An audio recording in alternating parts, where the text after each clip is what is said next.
Welcome to Over 50 TV. My name is Lou Reyes. Well, I'm very happy to be with you here today because in this episode, I'm going to tell you some of the best ways that you can optimize your LinkedIn profile when you're over 50. Now, I think this episode is going to be especially helpful for you because statistics show that 87% of recruiters regularly use LinkedIn to search for candidates.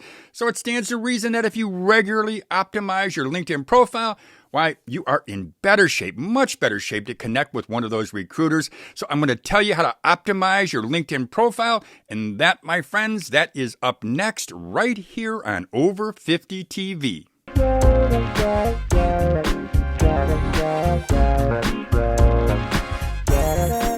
Welcome back to Over 50 TV. My name is Lou Reyes. I'm going to tell you how you can optimize your LinkedIn account. And specifically what I'll do is I'm going to give you 8 LinkedIn profile, what I call profile design tips. And then what I'm going to do is I'm going to share 6 tips on how to use your LinkedIn profile.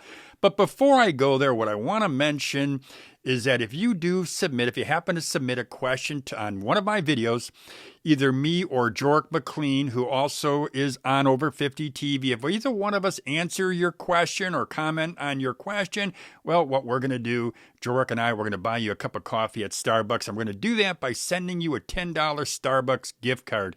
But I also want to mention something I think is pretty important.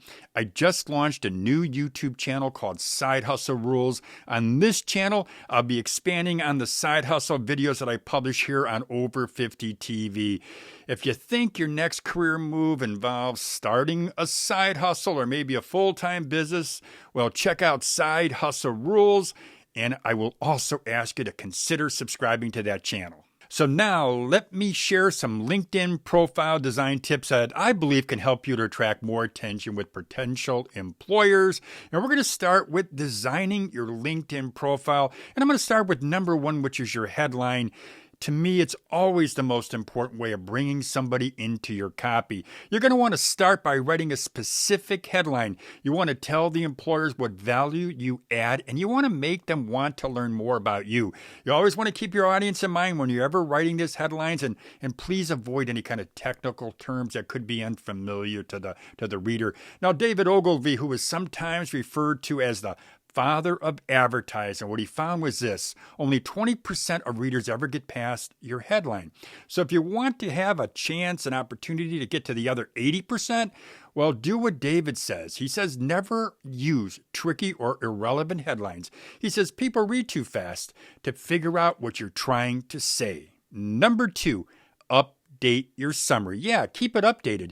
Your summary, it's where you can add more details and you can showcase your achievements. So provide a few statistics that'll describe the impact that you had or that you're having at your job. And I suggest listing at least 5 relevant skills.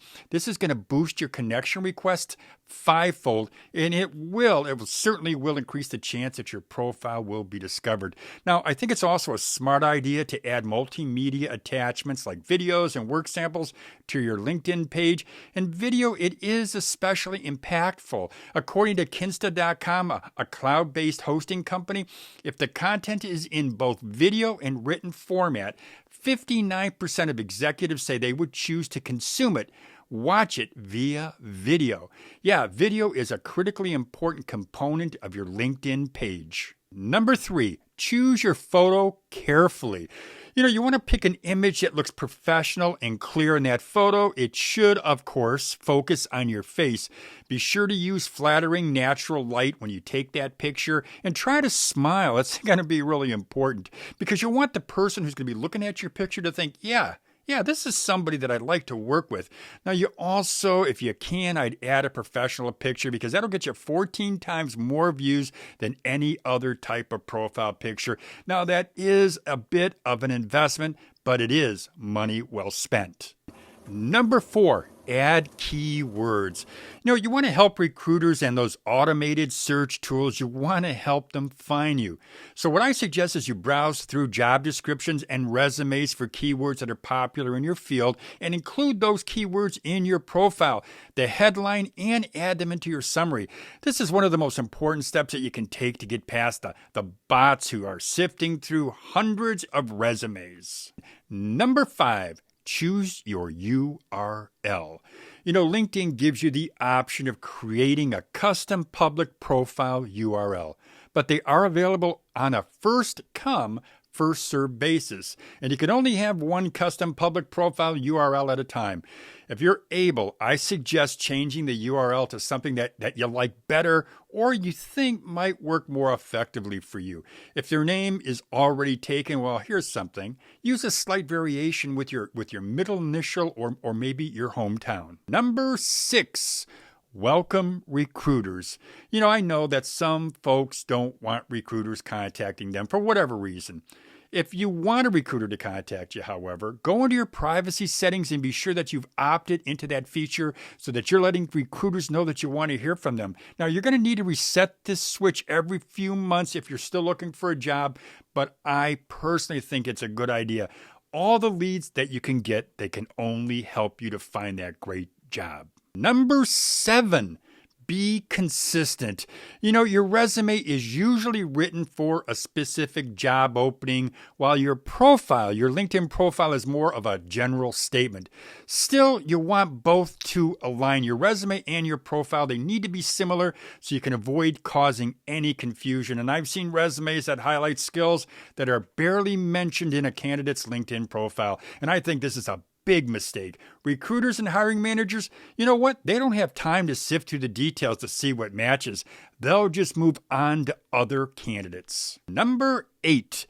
Check the meter. LinkedIn provides a profile strength meter to help you rate yourself. It'll give you helpful recommendations like which profile sections you could add to in order to improve the discoverability of your profile in search results, and it'll help you to increase profile search appearances. As LinkedIn points out, the strength of your profile will increase as you add more relevant content to it. So please, check the meter. So now that I've given you 8 what I think are pretty cool LinkedIn profile design tips, let's talk about how to use your LinkedIn profile, starting with recommendations and endorsements. Recruiters, they want to know what others are saying about you. So ask former employers and other contacts, whether they're high profile or just somebody you work with, ask them for recommendations. Use your endorsements to advertise your skills that are in high demand. Now, if you've been generous about helping others, well, there's no doubt that they'll be more likely to return that favor. Number 2. Write and publish. Why not share your knowledge and your insights on the LinkedIn publishing platform? But before you do that, you're going to want to develop a content strategy, and you're going to want to use a calendar so that will remind you to publish regularly. And I also suggest that you publish every single week, but don't be frivolous. Don't write just about anything. You're going to always want to give value. And I also recommend using video whenever possible. If you're somebody who's prone to rambling, well, use a teleprompter app to keep you in check. Now, there are plenty of good ones out there, and if you want to know how to set one of those up, a teleprompter app, well, send me an email. Number 3, join groups.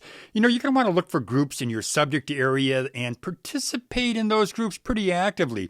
Post articles and also answer questions, but avoid any temptation to over-promote yourself in those groups.